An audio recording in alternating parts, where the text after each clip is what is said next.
You know, we were an embarrassment to DePaul, the Big East, and ourselves most probably importantly. But at the same time, Dayton was great, and you always want to make sure you give credit to the victor in a situation like this. And they played a really, really great basketball game tonight. I just think we're better than what we showed tonight. All right, questions for Aneesah?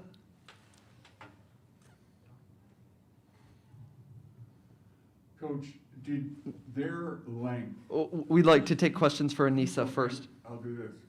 Aneesah, the coach for Dayton said she thought that they had done a pretty good job on you. And then she looked at the score sheet and you had 17 rebounds. What is it that allows you to get that kind of number of boards against a team that had such length and had such tall players at every possession? I would just say my determination to go get after the boards. That's something that our team really needs, and I felt like it's something that I had to bring tonight for us to be successful. We also could have did a better job on the boards personally, but it didn't happen. Chuck Schaffner, have you seen size and length like that before? And and what do you, how do you battle that? I've been playing against size all season. I would say personally it's me. I always say it's me against me. I personally felt like I didn't take my time around the basket. It's a lot of chippy shots that I could have made. A lot of times where I could have dished the ball back out to shooters. So, yeah. So this was your first NCAA tournament experience. I mean, do you think you can take something from this and maybe learn something to, help you take another step? I know that the scoreboard shows that it's a loss, but I always take every loss as a lesson. So I've learned something from every game that I played this year, wins and losses, and I've learned something tonight as well. Any more questions here in person for Aneesah? Okay, we'll move to remote, and we'll start with Alexa from ESPN. Please state your name and affiliation before you ask the question. Hi, Aneesah. Alexa Philippine from ESPN. You said that you'll learn from tonight. Is there anything that comes to mind? I know it's still fresh, but what do you want to learn, or what do you think you will learn from this experience? I would say defensively, it's a lot of times where I wasn't as disciplined defensively, taking better shots, focusing around the basket. I feel like it's something that I've been continuously learning all season. So those would be one of the main 3 things. All right, back to Alexa. And it looked like, one quick follow-up, and it looked like if even as kind of the score got, the gap got larger, that you were still trying to hustle and, giving it your all out there. What was just kind of going through your mind as you were, just finishing the game and trying to, still make those plays? When you finish a game and you feel like you gave it your all, there's nothing to be upset about at the end. So I knew that I had to give it my all in every game and even tonight. So there was nothing that I could be upset about. But I could look back on and be like, I could have done this differently, or I could have focused here or been more disciplined. All right, we'll go to James K. now. Thank you. Hi, James K., Chicago Tribune.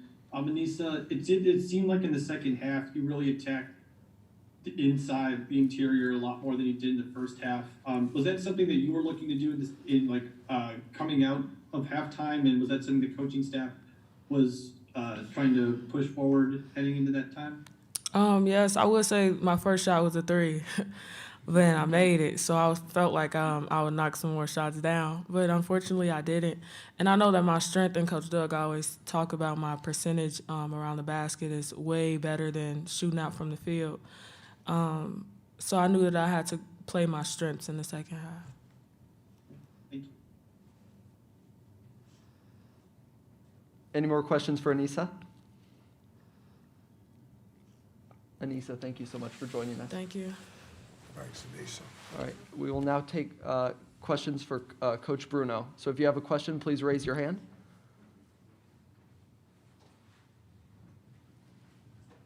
Coach, did their length, their size all over the court, how much of a factor was that?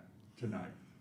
Like Aneesah says, we play a very difficult schedule, rigorous schedule, and I do believe that their length definitely was a factor, but at the same time, we have played enough good, strong, big teams. I mean, UConn's not a small team, and it's a very long team themselves, but there's more than just the UConn game. At the same time,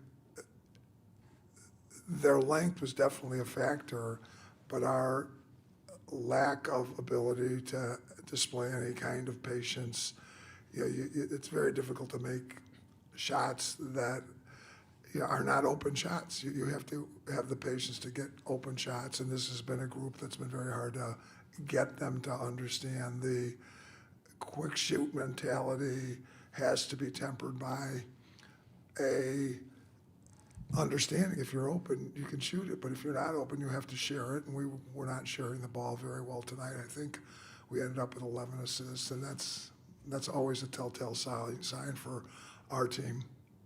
I just thought we took a lot of terrible bad twos at halftime. I think our 4 guards were, well, I guess at the end of the, well, it was just the second quarter when we went down 16 or 15.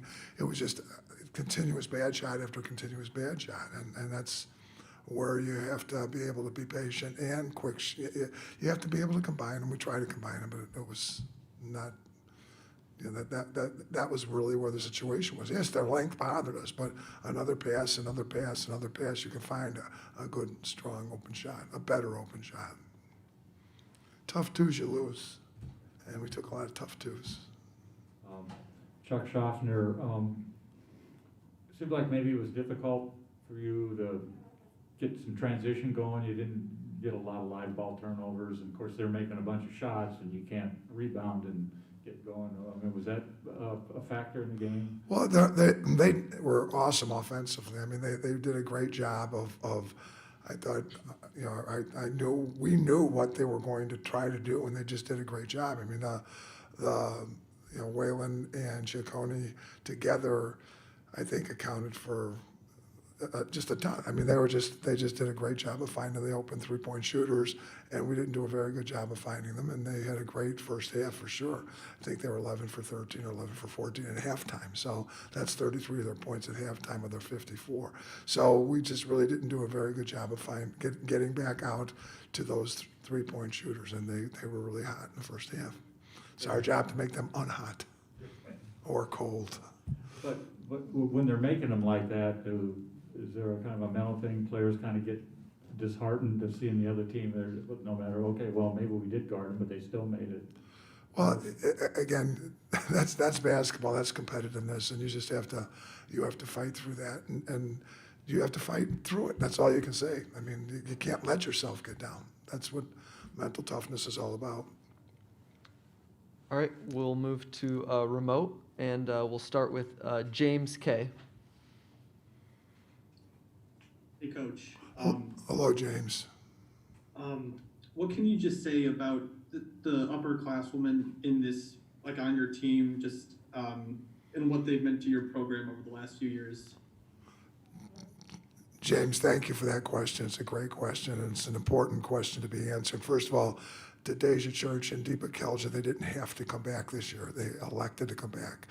And so, we're very, very appreciative. What did I say in the locker room? I said basically this isn't the time for kumbaya right now. This is just too raw. I mean, I can start making a great senior speech right now, but not after what just happened. That'll come here in another week or two when we get a chance to regroup. But specifically Church and Bekelja, they did not have to come back, and they chose to come back, and we're really thankful to those two for doing that.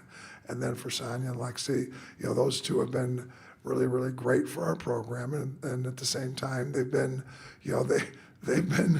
a couple of really talented players, and we did in the locker room talk about the seniors and how much we do appreciate the effort that they put into this. It's just, again, the moment is the moment, and I'm looking like James is here. I'm looking like I'm talking to James right here. I mean, I don't know, where are you, James? You're in the remote world, but I'm staring down at this thing because that's where the sound came from. But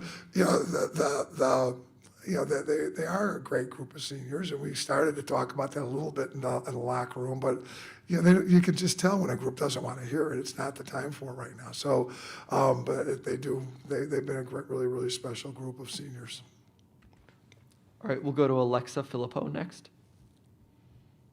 Hi Doug, Alexa Philippi from ESPN. With Aneesah having this sort of experience her freshman year, what do you hope she takes from this to kind of propel her forward into, ideally bigger and better things?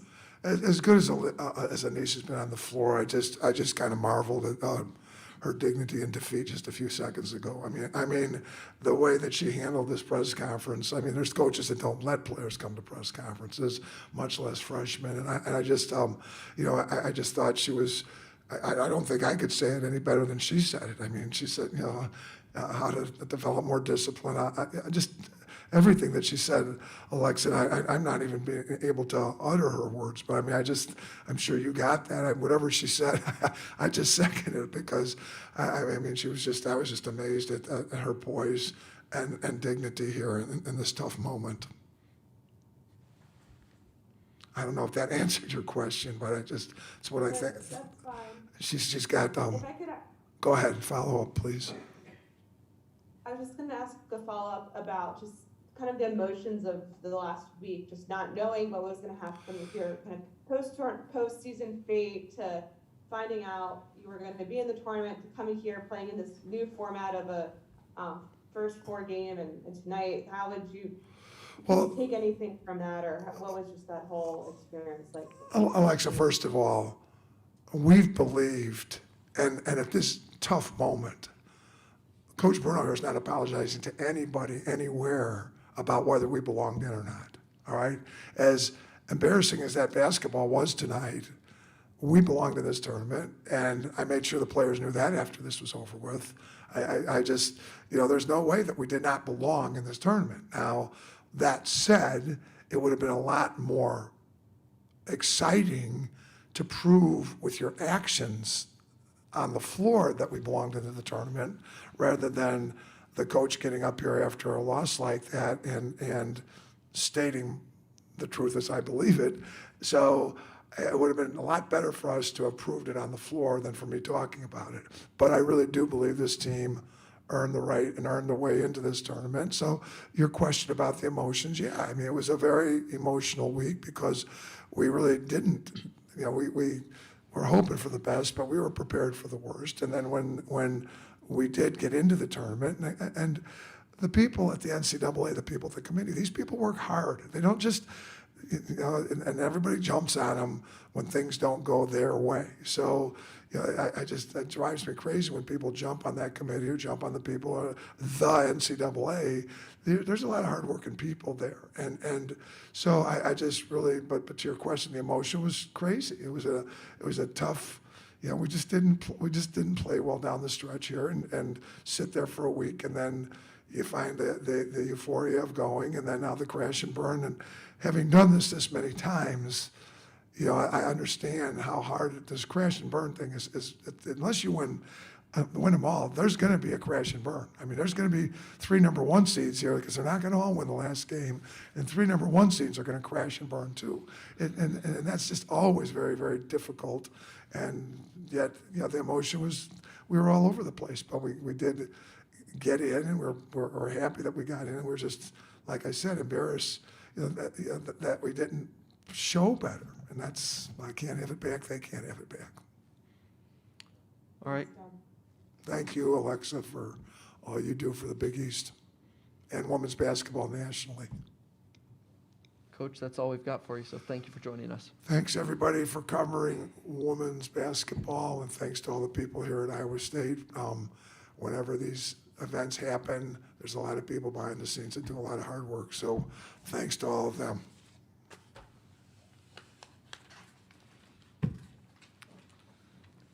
A recording of this press conference will be available in the NCAA digital media.